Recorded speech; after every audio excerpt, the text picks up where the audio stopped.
Pau Cubarsí, 17 ans. Fermín López, né en 2003, donc 21 ans bientôt. Lamine Yamal, 16 ans et 7 mois. Hector Ford, bientôt et pas encore, 18 ans.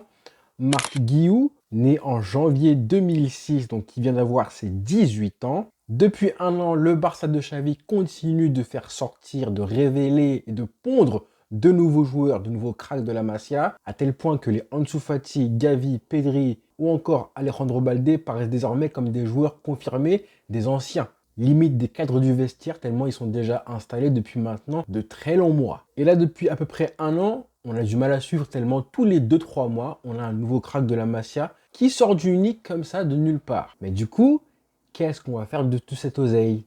Qu'est-ce qu'on va faire de tous ces cracks de la Masia? Est-ce qu'on va réussir à tous les faire jouer? Qu'est-ce que chacun d'eux va devenir? Est-ce qu'ils finiront comme des légendes du club, comme la génération des Messi, Iniesta, Xavi, Busquets ou Jordi Alba? Est-ce que Lamine Yamal confirmera son statut de potentiel successeur de Messi? Est-ce que Cubarsí peut s'imposer comme le défenseur central prototype du Barça? Ou encore faut-il définitivement oublier Ansu Fati qui était vu comme le crack de la future génération? Eh bien dans cette vidéo, je me suis un petit peu amusé à prédire, essayer de deviner quel sera l'avenir et le futur de chacun de ces joueurs-là, en essayant d'évaluer les qualités et les défauts de chacun de ces joueurs, chacun de ces cracks, pour essayer de deviner si un jour ou pas ils confirmeront au Barça. Donc je vous conseille de regarder la vidéo et de la ressortir pourquoi pas dans 3-4 ans si jamais j'aurais eu raison ou si je me serais complètement trompé sur l'avenir d'Ansu Fati ou de Marc Guiou, peu importe. Et je vous appelle aussi vous, allez-y, mouillez-vous dans les commentaires et dites-moi un petit peu ce que vous pensez de l'avenir d'un Cubarsí, d'un Lamine Yamal. Est-ce que le crack aura un destin à la Messi ou il finira dans un club paumé en Espagne comme Monsieur Ilaix Moriba? Et si je fais cette vidéo-là, c'est parce qu'il faut se rendre compte de ce qui se passe. Je pense que nous, on a tellement été habitués à voir des talents qui poussaient, qui arrivaient de n'importe où, comme Iniesta, Xavi, Busquets et j'en passe, qu'on s'est dit que c'était normal qu'un club formateur arrivait à sortir autant de joueurs qui confirmaient ensuite. Ce n'est pas forcément normal. On a même eu un gros trou côté Barça. Là, si je fais cette vidéo-là, c'est parce que le Barça peut enfin, de nouveau, compter sur une génération de cracks de la Masia. Le dernier en date, c'est évidemment Pau Cubarsí qui montre de très belles choses depuis plusieurs semaines maintenant. Il a eu seulement 17 ans il y a un mois de ça. Ça change forcément les années Bartomeu où le dernier joueur de la Masia qui avait réussi à percer et s'installer durablement dans l'équipe première, il s'appelait Sergi Roberto et c'était en 2011. Et après lui, il y a eu un trou énorme de joueurs qui ont réussi à confirmer. Entre 2011 et l'arrivée d'Ansu Fati en 2019, il n'y a eu aucun joueur du Barça, de la Masia, qui avait réussi à s'installer durablement dans l'équipe. Que ce soit Thiago Alcantara, Gérard Deulofeu, qui était un crack ultime en puissance, Riqui Puig, qui végète aujourd'hui en MLS à 24 ans, miskin, Carles Alina, Marc Bartra, Carles Pérez, Adama Traoré, et j'en passe. J'en oublie forcément beaucoup, plein même. Sergi Samper qui est parti au Japon, Oriol Busquets, rappelez-vous le petit blond là, avec sa petite mèche de beau gosse. Tous ces joueurs ont fini par partir du club pour aller chercher du temps de jeu ailleurs et éviter de gâcher leur carrière, de perdre du temps. Alors qu'aujourd'hui, on va dire depuis l'arrivée de Koeman et vraiment ensuite depuis l'arrivée de Xavi, on a beaucoup de jeunes joueurs qui arrivent, près d'une dizaine, mais surtout, ils sont très bons. À tel point que cette semaine, la presse a révélé que le rêve de Laporta serait de revoir une Roja avec 5 ou 6 joueurs, voire plus qui seraient issus de la Masia, et une équipe du Barça qui jouerait un match avec 11 joueurs de la Masia, comme ça avait été le cas en 2013. Alors oui, on aimerait tous, nous, revoir une équipe du Barça comme à l'époque, avec 6, 7, voire 8 joueurs formés au club, formés à la Masia. Sauf que dans la réalité, c'est pas comme ça que ça se passe. Déjà parce que forcément, ça coûte beaucoup moins cher que de recruter des joueurs. Deuxième chose, ce sont des jeunes qui aiment le club, qui ont grandi à Barcelone avec les valeurs du club, qui connaissent le Barça et qui s'adaptent très facilement à l'équipe et à la philosophie du jeu et des principes du Barça. Quand un joueur de la Masia arrive dans l'équipe première, on n'a jamais ces questions à se poser, à savoir si oui ou non ses qualités sont adaptables avec le Barça. Ou est-ce qu'il est Barça compatible, Les fameuses questions qu'on se posait à l'époque, il revenait systématiquement pour des joueurs comme Griezmann, comme Coutinho, même pas plus tard que l'année dernière, le mercato dernier, quand Joao Félix est arrivé, on se demandait quel était son poste, est-ce qu'il peut jouer sur une aile, dans un 4-3-3, etc., etc. Alors que pour les joueurs de la Masia, on ne se pose même pas ces questions. On les prend au berceau ou à l'école maternelle, on leur apprend la philosophie du club, l'histoire, les principes de jeu du Barça, on les nourrit un petit peu avec du lait et du sang de taureau catalan, et hop, ils sont prêts à l'emploi pour aller jouer en équipe première. Donc à chaque fois qu'il y a un problème d'effectif, un manquement à un poste comme là actuellement, au poste de numéro 6, des blessés, eh bien on aimerait pouvoir puiser et aller chercher des joueurs de la Masia. Sauf que dans la réalité, c'est beaucoup plus compliqué que ça. Regardez, comme je viens de dire, que là, le Barça n'a pas de numéro 6. On a vu que Xavi avait de quoi peut-être faire jouer un joueur comme Nico Gonzalez l'année dernière. C'était un joueur que j'adorais, moi, quand il a explosé, mais que Xavi ne le considérait pas forcément comme un vrai numéro 6. Il a été vendu à Porto. Mais c'est pas grave, même sans lui, regardez ce que le Barça d'aujourd'hui pourrait donner si on avait un 11 100% Masia.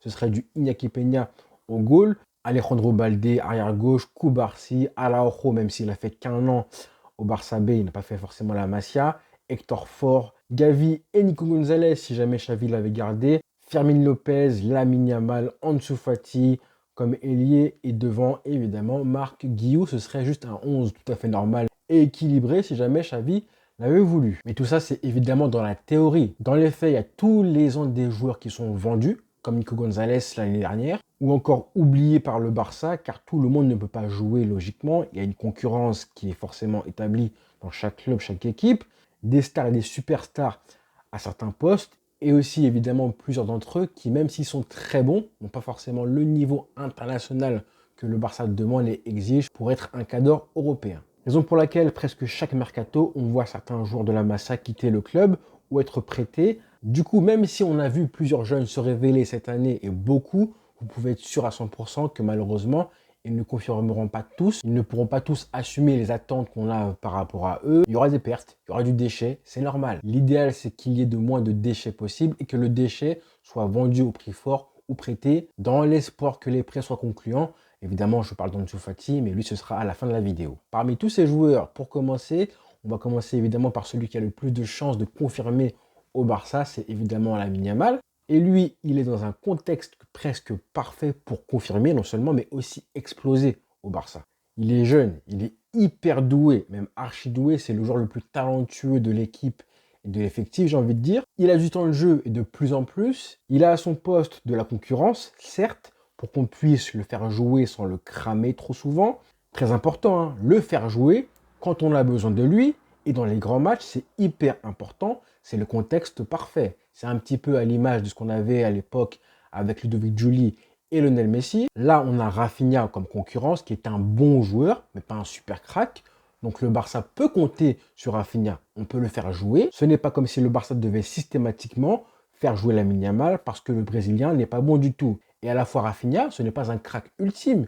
Du coup, Lamine Yamal, il n'est pas barré par une concurrence trop forte et il peut avoir du vrai temps de jeu. Ce qui n'aurait pas été forcément le cas si Messi était resté au même poste ou encore Ousmane Dembélé. Et d'ailleurs, hein, c'est un des effets bénéfiques du départ et de la vente de Dembélé l'été dernier, c'est que là, on a un Lamine Yamal qui a vraiment du temps de jeu et qui possède un contexte parfait pour continuer à grandir. Là, on a un vrai diamant brut qui a 16 ans et 7 mois, je le rappelle, qui peut apprendre des cadres en plus à côté de lui, comme Lewandowski et comme Gundogan, à savoir les deux joueurs qui jouent le plus proche de lui sur le terrain, qui s'entend aussi très bien avec les jeunes de l'effectif, hein, et qui est très protégé, même surprotégé par le club, qui est chouchouté par Xavi, qui en prend très bien soin. Tout ce qu'on peut espérer, c'est évidemment qu'il ne se blesse pas, parce que ralentir sa progression, stopper, freiner, même stopper sa progression, ce serait juste dramatique.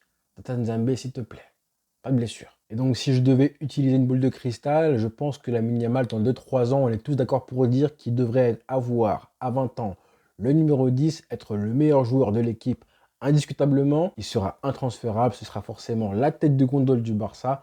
On a vu en plus qu'il a signé son contrat avec Adidas avant-hier, je crois. Si tout se passe bien et correctement, dans 3 ans, ce mec-là, ce sera le visage du Barça, tout simplement. Il a le talent, les qualités, le contexte, comme je disais, hyper important. Un bon agent, un président qui l'aime, peu importe le coach qui suivra après Xavi, je pense que ce sera la même chose pour les prochains. Pas une grosse concurrence à son poste. Niveau marketing, commercial, il lui manque juste 1 euro, une Coupe du Monde incroyable avec l'Espagne. Vous verrez bientôt que Adidas lui fera des crampons à son effigie. On est en train de créer un pur produit de laboratoire.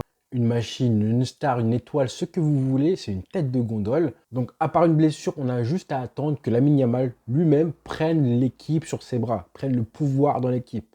Et ça se fera naturellement, tout simplement avec le temps. Il y en a un deuxième pour lequel je suis très confiant, c'est Koubarsi. Il a 17 ans, il est né en 2007 comme Lamine Yamal justement, et il montre déjà des qualités qui sont primordiales pour un défenseur central du Barça, alors qu'il a encore une énorme marge de progression.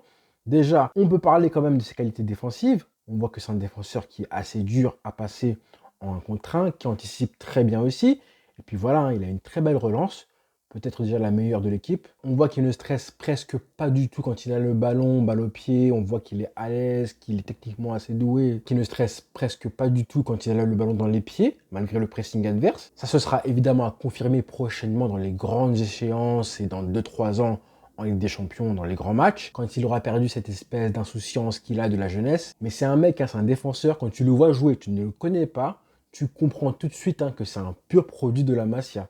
Tu enlèves le maillot du Barça. Tout de suite, tu reconnais. Sa façon de jouer, ça, c'est vraiment un défenseur made in Barça. On le sait tout de suite. Et je pense, et j'espère que ça peut l'amener assez loin dans sa carrière, parce que contrairement à beaucoup de défenseurs qu'on a vu exploser au Barça, comme Eric Garcia, comme Oscar Mingueza, entre autres, et même Ronald Araujo, même si lui a réussi à s'en défaire, lui, Koubarsi, il arrive dans un contexte qui est largement plus favorable. Là, c'est un contexte où le Barça s'est quand même déjà bien reconstruit après les drames qu'on a vécu en Anfield, le 8-2, etc. Lui, finalement, Koubarsi, il n'aura jamais joué parmi les défenses catastrophiques du Barça à l'époque, composées de Gérard Piqué, 35 ans, Jordi Alba, 34 ans, Clément Langlais, Sergi Roberto, arrière droit. Quand tu démarrais ta carrière au milieu de cette défense-là, c'est beaucoup plus difficile que de démarrer aujourd'hui avec la défense actuelle du Barça. Et encore plus dur que quand tu commençais ta carrière au milieu des Carles Puyol, des Javier Mascherano, des Rafa Marquez, comme ça a été le cas pour Gérard Piqué. Ou encore quand tu t'appelais Lionel Messi et que tu commençais entouré de Eto'o, Ronaldinho et Deco. C'est beaucoup plus facile pour Koubarsi aujourd'hui que c'était le cas pour Mingueza, pour Eric Garcia, j'en passe. Alors, est-ce qu'il a le potentiel pour devenir un joueur phare en défense du Barça? Je pense que c'est un petit peu trop tôt pour le dire. On ne peut pas savoir si dans 3-4 ans, il sera titulaire en puissance au Barça à son poste. C'est impossible à prévoir pour l'instant. Ce qu'on peut dire par contre, c'est qu'il y a, allez, on va dire 80% de chances, hors blessure évidemment, qu'il fasse une grande carrière au Barça dans l'effectif, comme a eu la chance de le faire par exemple Sergio Roberto, mais qu'en plus il peut viser quand même, je pense, beaucoup plus haut s'il continue à progresser et à grandir au Barça. Parce que oui, il a pas mal de qualités, mais il a aussi pas mal de choses, d'axes à améliorer pour être un défenseur qui soit à la fois fort avec et surtout sans ballon. Physiquement, il faut qu'il progresse, il va grandir aussi, il est encore un petit peu trop frêle. Forcément, il va devoir apprendre à savoir comment être plus agressif dans les duels, notamment aériens, où je trouve qu'il a largement de quoi faire mieux et acquérir la dose, la petite dose, même la grosse dose de vice et de roublardise que possèdent tous les meilleurs défenseurs centraux du monde. Parce que là, il a une belle tête, une bonne bouille et tout, avec ses petits yeux sympas et tout, petite tête de beau gosse. Mais bon, nous on veut un mec qui fasse peur aussi. Ensuite, Fermín Lopez. Alors lui, j'ai envie de parler de lui parce que c'est un cas qui est quand même hyper intéressant et hyper utile au Barça aujourd'hui. Mais on peut se demander si un jour il réussira à franchir cette espèce de pas supplémentaire. Est-ce qu'il pourra viser au plus haut que le statut qu'il a aujourd'hui en tant que super sub? Il a montré qu'il avait sa place dans l'effectif pour de nombreuses années incontestablement, ça c'est sûr. Mais en tant que titulaire, par contre, on a du mal à s'imaginer qu'il pourra passer devant des joueurs comme Pedri, comme Gavi ou Frenkie de Jong, qui sont supposés rester encore une bonne décennie de plus au Barça. Du coup, que va-t-il se passer pour lui? C'est un joueur qui est super utile, donc je pense qu'il aura tout le temps, systématiquement, du temps de jeu. Ça, je ne m'en fais pas du tout. Que ce soit là avec Xavi ou même l'année prochaine avec le prochain coach. Par contre, est-ce qu'il va pouvoir supporter pendant 2-3 ans ce statut de remplaçant? Je rappelle qu'il a bientôt 21 ans. Là, justement, où tu commences à vouloir t'imposer dans une équipe parce que le temps est compté, le temps presse. Donc lui, par contre, je pense qu'il faudra observer son comportement, s'il dégage un petit peu de frustration. Et ce que le club compte éventuellement faire de lui, c'est sûr que sa valeur marchande a dû exploser, sachant qu'en plus, lui, il a été prêté, il est revenu au Barça. Donc c'est un joueur qui a su s'exporter. Donc tu peux imaginer que pour lui, partir dans un autre club espagnol ou autre, c'est pas quelque chose d'inaccessible, c'est pas quelque chose qui est rédhibitoire. Il a déjà fait en prêt, pourquoi pas le refaire dans un club un peu moins huppé que le Barça, mais où il pourra trouver beaucoup plus de temps de jeu. Avant de finir par les attaquants Ansu Fati et Marc Guihiu, Il y en a un autre qui pourrait un petit peu, je pense, souffrir de la concurrence, mais sans que ce soit un vrai problème, c'est Hector Ford, latéral droit de formation qui joue récemment à un poste de latéral gauche suite à la blessure de Alejandro Balde, mais qui a la chance de jouer régulièrement. Pour l'instant, Xavi le fait entrer à la place de Cancelo sur le couloir gauche de la défense. Il a montré de très belles choses, notamment en Coupe du Roi. C'est un petit peu trop tôt pour se prononcer sur le niveau du joueur intrinsèque et surtout sur ce à quoi il peut prétendre, sachant qu'en plus, couloir droit, c'est Jules Koundé qui joue à ce poste-là pour l'instant. Mais pour l'instant, ce qui est encourageant, c'est que Xavi n'a pas forcément d'autres solutions que Koundé à ce poste-là. La preuve, c'est que le Français a disputé chaque minute que le Barça a joué en 2024 et que Cancelo n'est pas forcément sûr de rester au club. On le sait, il est prêté et que même s'il reste l'année prochaine, ce n'est pas un joueur qui termine tous les matchs. On le voit régulièrement sortir en cours de rencontre. Donc on a un joueur qui a un contexte qui est plutôt favorable à plus de temps de jeu pour continuer à progresser au Barça, sachant qu'il a 18 ans bientôt. Il n'a pas encore 18 ans, il n'est pas encore majeur. Donc il n'a pas encore l'âge de se plaindre de son temps de jeu et pas encore l'âge d'être frustré si jamais il ne joue pas assez. Ça, ce moment, ça arrive généralement à 20 à 21 ans, on va dire. Si j'étais lui, j'essaierais même de passer devant Koundé à ce poste de latéral droit, même si c'est compliqué en ce moment vu qu'on a des blessés. Et on ne sait jamais, peut-être que lui aussi aura des belles années au Barça. Je pense qu'il peut rester pour l'instant, viser et travailler encore et encore pour pourquoi pas être titulaire à la place de Koundé. Mais j'espère vraiment que le Barça va le garder l'année prochaine et qu'il ne sera pas prêté. Vraiment pas. Parce que finalement, c'est assez rare que la Masia sorte de très bons latéraux, droite ou gauche, peu importe. On n'est pas forcément un club qui avons réussir à sortir à foison, à faire pousser des latéraux. Le Barça est réputé pour sortir des milieux de terrain tous les jours, d'accord? Les milieux de terrain défensifs et offensifs. Les Xavi, Iniesta, Guardiola, Fermin Lopez, Riqui Puig, on en a plein. Des latéraux, beaucoup moins. Donc attention, il faut le garder ce mec-là. Et pour finir donc, les bitters. Attaquant de pointe, commençons par Marc Guiu. Lui, par contre, on peut être un peu pessimiste pour lui. On se rappelle évidemment de son entrée fracassante. C'était en octobre dernier face à Bilbao. Son but après 30 secondes de jeu, mais c'était à une époque où Lewandowski était blessé, rappelons-le. Aujourd'hui, non seulement Lewandowski est de retour, il est en forme, il a retrouvé sa confiance enfin, et en plus le Barça a recruté à ce poste-là en la personne de Victor Roque qui est supposé prendre la relève de Lewandowski, lui succéder. Donc malheureusement, ça fait des obstacles de plus qui se sont rajoutés à sa progression, à son temps de jeu. En plus, Xavi partira, donc ça fait malheureusement un coach, tu ne sais pas s'il le fera jouer et il comptera autant sur la Masia que Xavi le fait. Donc forcément un contexte qui est de moins en moins favorable à l'éclosion d'un mec comme Arguiou. Il vient d'avoir 18 ans, donc il a goûté un petit peu à l'équipe première. Jamais de la vie il va repartir au Barça B. Donc je pense que malheureusement, ce ne serait pas une surprise si on se dirigeait vers un prêt l'été prochain. Après un prêt, on verra le montant. Mais à moins d'un départ de Lewandowski, je ne vois pas Marc Guiu rester au Barça l'été prochain. Et pour finir, évidemment, Ansuman Fati, qui est actuellement prêté à Brighton et qui est revenu de blessure récemment. Alors lui, évidemment, son avenir au Barça est toujours hyper incertain. Est-ce qu'il va revenir? Tout dépendra évidemment du prochain coach. Si jamais le coach s'appelle Roberto De Zerbi, que le Barça le fait venir de Brighton, là, forcément, il aura des chances de revenir au Barça, Ansu Fati, et de jouer régulièrement. Mais si ce n'est pas De Zerbi, s'il revient au Barça, est-ce qu'une situation de remplaçant lui suffira encore? Je pense vraiment pas, sachant qu'il est remplaçant à Brighton, qui n'arrive pas à s'imposer comme titulaire là-bas. Sa valeur marchande, elle a considérablement baissé depuis 2 ans. Donc je ne sais pas si le club voudra le vendre. Et si oui, dans quel club justement? Parce que est-ce qu'un club est intéressé aujourd'hui par Ansu Fati? Je ne sais pas. Donc sera-t-il prêté à nouveau? Ou est-ce qu'il va se dire, bon, puisque Xavi est parti et qu'avant il ne comptait pas sur moi, je repars au Barça dans l'espoir que le prochain coach compte sur moi, peu importe comment il s'appelle, De Zerbi, Hansi Flick. Même si connaissant un petit peu les goûts de Hansi Flick, je doute sincèrement qu'il compte sur Ansu Fati aujourd'hui. Donc comme prédiction, Ansu Fati, franchement là, c'est le néant total, c'est le flou total. Je ne sais pas quoi vous dire. Peut-être qu'il va revenir au Barça, former un trio avec Ansu Fati, Lamine Yamal et Lewandowski, peut-être. Même si je pense que Félix, malgré ses récentes difficultés, garde une petite longueur d'avance par rapport à un mec Ansu Fati. Donc lui, Ansu Fati, ça dépend de trop de choses. Le prochain coach, la concurrence à son poste. Est-ce que lui voudra prendre le risque de revenir au Barça face à une grosse concurrence? Je ne sais pas. Dites-moi un petit peu dans les commentaires ce que vous en pensez pour Ansu Fati. Quel serait votre projet? Allez-y vous, aidez-moi dans les commentaires. Faites les marabouts. Prédisez-moi un petit peu quel sera le futur d'Ansu Fati. Est-ce qu'il va réussir à s'imposer au Barça? Est-ce qu'il va être vendu? Et s'il est vendu, à qui? À quel club? et pour combien d'euros aussi. Et si jamais Ansu Fati est vendu, bah c'est pas très grave, hein. Ça fait partie des pertes, comme je disais en début de vidéo. On ne peut pas garder tout le monde. Ce serait forcément une déception par rapport aux espoirs qu'on avait et les attentes qu'on avait en lui. Mais c'est pas très grave. Koubarsi, Lamine Yamal, Fermin Lopez, ils ont 18 ans ces mecs-là, donc ne vous inquiétez pas. Tu rajoutes en plus des joueurs qui sont à leur prime, confirmés dans la fleur de l'âge, comme Frenkie de Jong, comme Araujo et j'en passe. Et tu finis par des joueurs expérimentés comme Lewandowski et Gundogan. Et ça fait le Barça d'aujourd'hui, qui a quand même, je trouve, des belles années devant lui. Voilà. Donc voilà les frères, dites-moi un petit peu ce que vous en pensez en commentaire. Faites les marabouts, je compte sur vous. Pour vous aussi me donner vos prédictions sur chaque joueur dont j'ai parlé aujourd'hui. Et rendez-vous dans 3 ans, on fera les comptes. Voilà les frères. On s'abonne aussi, hein, parce que c'est du boulot, du travail, de la recherche et de l'information. Bonne journée à tous. Ciao.